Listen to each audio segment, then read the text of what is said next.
प्रणाम मित्रों। तो चलिए हम लोग डिप्टी कलेक्टरी नामक कहानी को आगे पढ़ते हैं। दूसरे दिन कचहरी में फिर वकीलों और मुख्तारों ने शकलदीप बाबू को बधाइयाँ दी और विश्वास प्रकट किया कि नारायण अवश्य चुन लिया जाएगा। शकलदीप बाबू मुस्कुराकर धन्यवाद देते और लगे हाथों नारायण के व्यक्तिगत जीवन की एक दो बातें भी सुना देते और अंत में सिर को आगे बढ़ाकर फुसफुसाहट में दिल का राज प्रकट करते। आपसे कहता हूँ, पहले मेरे मन में शंका थी। शंका क्या, 16 आने शंका थी, लेकिन आप लोगों की दुआ से वह दूर हो गई। जब वह घर लौटे तो नारायण, गौरी और कमल दरवाजे के सामने खड़े बातें कर रहे थे। नारायण इंटरव्यू के संबंध में ही कुछ बता रहा था। वह अपने पिताजी को आता देखकर धीरे धीरे बोलने लगा। शकलदीप बाबू चुपचाप वहां से गुजर गए, लेकिन 2-3 गज ही आगे गए होंगे कि गौरी की आवाज उनको सुनाई पड़ी। अरे तुम्हारा हो गया, अब तुम मौज करो। इतना सुनते ही शकलदीप बाबू घूम पड़े और लड़कों के पास आकर उन्होंने पूछा क्या। उनकी आंखें संकुचित हो गई थी और उनकी मुद्रा ऐसी हो गई थी जैसे किसी महफिल में जबरदस्ती घुस आए हों। लड़के एक दूसरे को देखकर शिष्टतापूर्वक होठों से मुस्कुराए।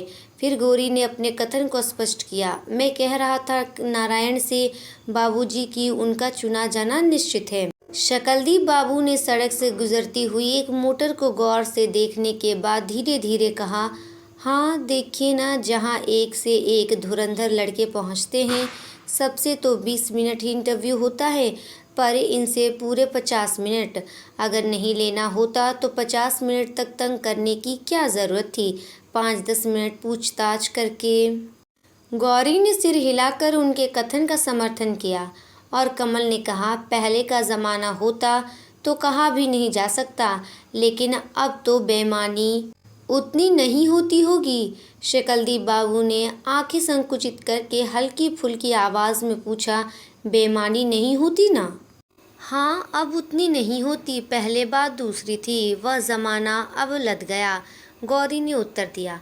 शकलदीप बाबू अचानक अपनी आवाज़ पर जोर देते हुए बोले, अरे अब कैसी बेईमानी साहब, गोली मारिए। अगर बेईमानी ही करनी होती तो इतनी देर तक इनका इंटरव्यू होता। इंटरव्यू में बुलाया ही नहीं होता, और बुलाते भी तो 4-5 मिनट पूछताछ करके विदा कर देते। इसका किसी ने उत्तर नहीं दिया तो वह मुस्कुराते हुए घूमकर घर में चले गए। घर में पहुंचने पर जमुना से बोले, बबुआ अभी से ही किसी अफसर की तरह लगते हैं। दरवाजे पर बबुआ, गौरी और कमल बातें कर रहे हैं। मैंने दूर ही से गौर किया, जब नारायण बाबू बोलते हैं तो उनके बोलने और हाथ हिलाने से एक अजीब ही शान टपकती है। उनके दोस्तों में ऐसी बात कहाँ। आज दोपहर में मुझे कह रहे थे कि तुझे मोटर में घुमाऊंगा, जमुना ने खुशखबरी सुनाई।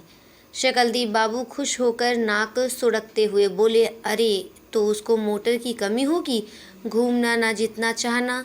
वह सहसा चुप हो गए और खोए खोए इस तरह मुस्कुराने लगे जैसे कोई स्वादिष्ट चीज खाने के बाद मन ही मन उसका मजा ले रहे हो।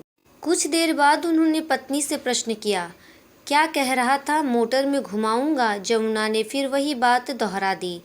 शकलदीप बाबू ने धीरे से दोनों हाथों से ताली बजाते हुए मुस्कुराकर कहा, चलो अच्छा है। उनके मुख पर अपूर्व स्वप्नपिल संतोष का भाव अंकित था।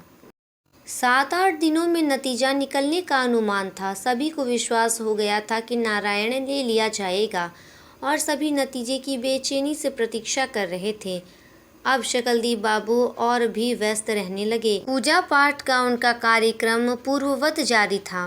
लोगों से बातचीत करने में उनको काफ़ी मज़ा आने लगा और वह बातचीत के दौरान ऐसी स्थिति उत्पन्न कर देते कि लोगों को कहना पड़ता कि नारायण अवश्य ही ले लिया जाएगा। वह अपने घर पर एकत्रित नारायण तथा उसके मित्रों की बातें छिपकर सुनते और कभी कभी अचानक उनके दल में घुस जाते तथा ज़बरदस्ती बात करने लगते। कभी कभी नारायण को अपने पिता की यह हरकत बहुत बुरी लगती और वह क्रोध में दूसरी ओर देखने लगता। रात में शकलदीप बाबू चौंक कर उठ बैठते और बाहर आकर कमरे में लड़के को सोते हुए देखने लगते या आंगन में खड़े होकर आकाश को निहारने लगते। एक दिन उन्होंने सवेरे ही सबको सुनाकर जोर से कहा, नारायण की माँ, मैंने आज सपना देखा है कि नारायण बाबू डिप्टी कलेक्टर हो गए। जमुना रसोई के बरामदे में बैठी चावल फटक रही थी और उसी के पास नारायण की पत्नी निर्मला घूंघट काढ़े दाल बिन रही थी। जमुना ने सिर उठाकर अपने पति की ओर देखते हुए प्रश्न किया, सपना सवेरे दिखाई पड़ा था क्या?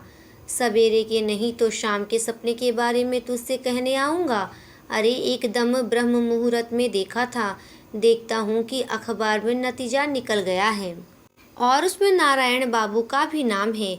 अब यह याद नहीं कि कौन नंबर था, पर इतना कह सकता हूँ कि नाम काफ़ी ऊपर था।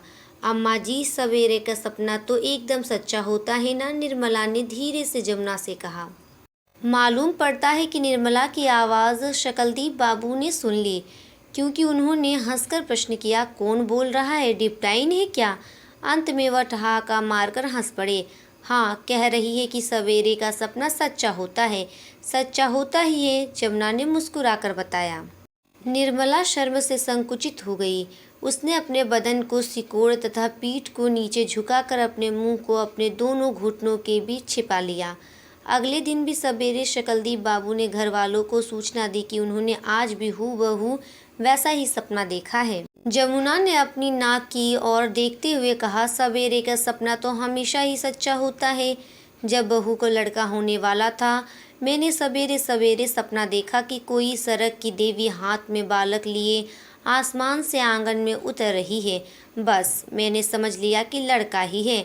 लड़का ही निकला। कुलदीप बाबू ने जोश में आकर कहा, और मान लो कि झूठ है तो यह सपना एक दिन दिखाई पड़ता, दूसरे दिन भी हूबहू वही सपना क्यों दिखाई देता? फिर वह भी ब्रह्म मुहूर्त में ही। बहू ने भी ऐसा ही सपना आज सवेरे देखा है। डिप्टाइन ने भी? शकलदीप बाबू ने मुस्की काटते हुए कहा। हाँ, डिप्टाइन ने ही। ठीक सवेरे उन्होंने देखा कि एक बंगले में हम लोग रह रहे हैं और हमारे दरवाजे पर मोटर खड़ी है। जमुना ने उत्तर दिया। शकलदीप बाबू खोए खोए मुस्कुराते रहे, फिर बोले, अच्छी बात है, अच्छी बात है। एक दिन रात को लगभग 1 बजे शकलदीप बाबू ने उठकर पत्नी को जगाया और उसको अलग ले जाते हुए बेशर्म महाब्राह्मण की भांति हंसते हुए प्रश्न किया, कहो भाई, कुछ खाने को होगा?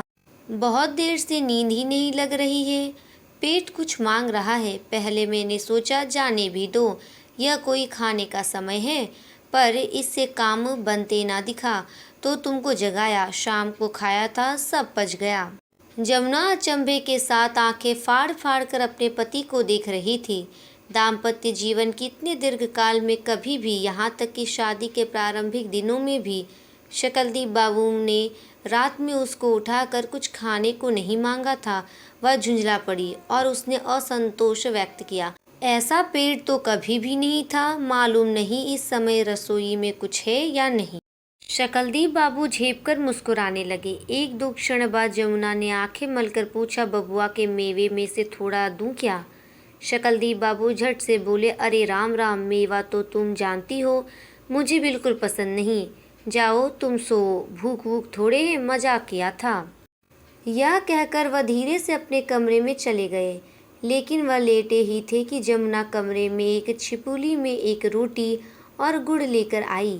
शकलदीप बाबू हंसते हुए उठ बैठे। इसके आगे की कहानी को हम लोग अगले वीडियो में पढ़ेंगे। तब तक के लिए धन्यवाद।